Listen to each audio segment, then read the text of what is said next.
بسم اللہ الرحمن الرحیم۔ صحیح بخاری حدیث نمبر 141۔ ہم سے علی بن عبداللہ نے بیان کیا، کہا ہم سے جریر نے منصور کے واسطے سے روایت کیا، انہوں نے سالم ابن ابی الجہد سے نقل کیا، وہ قریب سے وہ ابن عباس رضی اللہ تعالیٰ عنہ سے روایت کرتے ہیں۔ وہ اس حدیث کو نبی کریم صلی اللہ علیہ وسلم تک پہنچاتے ہیں کہ آپ صلی اللہ علیہ وسلم نے فرمایا، جب تم میں سے کوئی اپنی بیوی سے جمع کرے تو کہے اللہم جنبنا الشیطان وجنب الشیطان ما رزقتنا۔ اللہ کے نام کے ساتھ شروع کرتا ہوں، اے اللہ ہمیں شیطان سے بچا اور شیطان کو اس چیز سے دور رکھ جو تو اس جمع کے نتیجے میں ہمیں عطا فرمائے۔ یہ دعا پڑھنے کے بعد جمع کرنے سے میاں بیوی کو جو اولاد ملے گی اسے شیطان نقصان نہیں پہنچا سکتا۔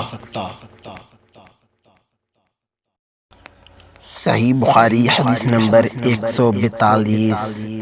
ہم سے آدم نے بیان کیا، ان سے شعبہ نے عبدالعزیز بن صہیب کے واسطے سے بیان کیا، انہوں نے انس رضی اللہ تعالیٰ عنہ سے سنا، وہ کہتے تھے کہ رسول اللہ صلی اللہ علیہ وسلم جب قضائے حاجت کے لیے بیت الخلاء میں داخل ہوتے تو یہ دعا پڑھتے، اللہم انی اعوذ بک من الخبائث والخبائث۔ اے اللہ میں ناپاک جنوں اور ناپاک جنیوں سے تیری پناہ مانگتا ہوں۔ صحیح بخاری حدیث نمبر 143۔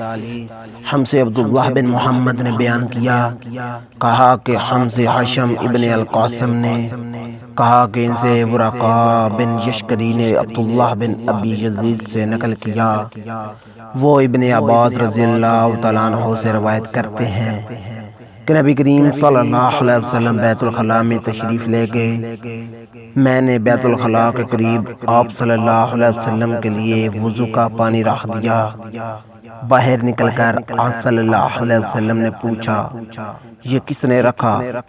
جب آپ صلی اللہ علیہ وسلم کو بتلایا گیا تو آپ نے میرے لیے دعا کی اور فرمایا اللہم فاقہۃ فی الدین، اے اللہ اس کو دین کی سمجھ عطا فرمائیو۔